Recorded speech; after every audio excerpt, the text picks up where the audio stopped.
How to use monday.com for task management. Hi guys, welcome back to another video, and in today's video I'm going to be telling you how you can use monday.com to manage your tasks. So let's get into it. So first things first, what we're going to do is we're going to sign up, and the sign up is very simple and it is free. As you can see right here, there is a pricing plan, but you don't have to worry about it because there is a free plan as well. And down here you can see all the features included in the free plan, and over here you can see the pricing of the other paid plan. So we have the basic starting at $9 per seat per month. Then we have the standard one, which is $12 per seat per month. Then we have the pro one, which is $19 per seat per month. So over here down below, you can see all of the pros or the features that they have, and you can go ahead and pause the video right here to read them on the screen, or you can come over here onto the website and check it out. So once you're done with that, you just simply select the plan that you want and click on try for free. And then all you have to do is just enter in your email address or continue with Google. So after that, all you have to do is create your account, enter in your full name, your password, and your account name, and you should be good to go. Then just simply click on continue. And over here, they're going to ask you what brings you here today. You can go with work, personal, school, or nonprofit. We're going to select work. Then we describe our role. We'll say team leader, or you can go with whatever you want. You can go with freelancer as well. After that, click on continue. And then you have to select what would you like to manage first. So over here, you can select one of these operations or, categories if it fits into you. But if one of these doesn't fit for you, then just simply click on others and continue. And over here, select what you'd like to focus on first. So I would say task management is the go-to, because since we are talking about managing tasks, so we're going to click on continue. And one last question, we'll just say we found them through Google or YouTube ad, and click on continue. You can skip this as well. Give it a couple of seconds, and once that's done, it'll load up like so, and you can go ahead and send different invites to your team, to your colleagues, or whatever, and you can go ahead and do this later as well. So we'll choose later, and right now we're gonna task the first project. So we're gonna go ahead and type in the name of the project. So project name for now. You can type whatever you want. And once that's done, just simply click next. And now we have to select the relative column. So over here, we have to select, what we want. So it depends on you. If you want the owner, if you want that, you can go ahead and add that so that you can see who has added the tasks. If you want the status, you can go ahead and do that as well. Go ahead and say that first one is, of course, the to-do list. Then we want, let's say, owner, who uploaded it or who added the task. And then we will set priority, and then we will select status, and then we will select due date. So you can go ahead and select this, or however you want it, and then just simply click on next. After that, you can add a viewpoint. So over here we have the table viewpoint, which is going to be like this. Then we have the cards, where you can see individual cards. Then you have the Gantt view as well, so you can see right here a preview. The Kanban also looks really good, and timeline and calendar.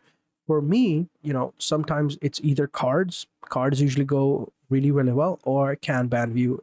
But for now, I think table looks good. We're going to click on next. And after that, they'll ask us to, automate some of this. So these are like shortcuts, or you could say automations. So over here, when the due date arrives, notify me. When the status changed to done, move the item to complete. This is a good way to, complete, or this is a good way to save time. You can do that. And when the status changes, notify me as well. So I think that looks good. We can enable all of them and click on get started. You can create different automations later on, but for now, we're going to stick to the simple stuff. And this is how it looks like. So once it's done, once it's ready to go, this is how it would look like. Over here, you're going to have your tasks. You can add different comments over here. Like so, if you click on it, you can write an update on it. You can see the activity log right here. You can see the files over here. And this is the owner, where you can see who has uploaded the task. And then you have the status. There's the working on it, done, stuck, due date, and priority. So over here in statuses, you can go ahead and change the name of each of it. So you can change the name of these labels. So if you click on edit label, you have done, working on it, in progress. We'll change it to in progress. And stuck is, we'll leave it at that. If you want to call it stuck, you can go ahead and call it stuck. If you want, you can go ahead and say not complete, or there is an issue. over here and not started yet, and you can add other labels as well. But for now, I think this looks good. You can add different priority as well. Of course, you can edit the labels for that priority as well, and you can add different dates over here. And of course, once a task is completed, let's say it's completed, it's done. Of course, right here, let's change the issue to done. As you can see, it automatically moved it down to the completed section. So as soon as it's done, it'll just move down here. Let me actually change the status to in progress so we can see it.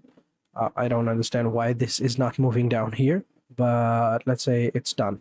And there we go, it works. So this is what I was talking about. This is another automation that you can do over here. And whenever your team members complete them, you will also get a notification as well. Now, how do you add new tasks? Well, you just simply click on the new task button right here, click on new task, add in the new task name. You can set the owner. If you want someone to work on, you can go ahead and do that. Instead of owner, we can say assignee, so that we can see who is assigned to this task as well. I think that looks much better instead of owner. You can go ahead and add different people. As I said before, you can add different members and you can assign these tasks to them so that they know they are assigned to it. You can even leave different comments right here so that they can go ahead and check them out. And yeah, looks pretty cool. Now, let me show you how you can add different automation. So over here, you can see there are 3 automates that are currently running. And over here, you can add a new automation right here by clicking on add new automation. Now you can add different automations over here, but of course, some of them you will need to connect different applications. So for example, when this happens, then do this. This is basically a automation. So over here, we'll say that when the date arrives, then send email or notify channel, or you can move it to the item to an board, which is like an urgent board that you've created. You can move it to that. You can notify a channel or send email. Now over here, when date arrives, then over here, send email to someone. Over here, you can add the team member or the column or whatever you want them to know. An email over here, you can type in the exact email that you want people to receive, and then that will be it. When the date arrives, they will receive the email that, hey, due date is coming up, make sure this project is done before that. So very simple. This is how you can create different automations. These were the default ones that were already created, so we just turned them on. But yeah, so this is a simple way to use monday.com to manage your tasks. You don't need to do a lot of stuff. Just make sure that you've set your statuses, assignments, and priorities, and you can go ahead and configure it however you want to. But for now, this is how I use monday.com. So thank you guys for watching, and until next time, take care and goodbye.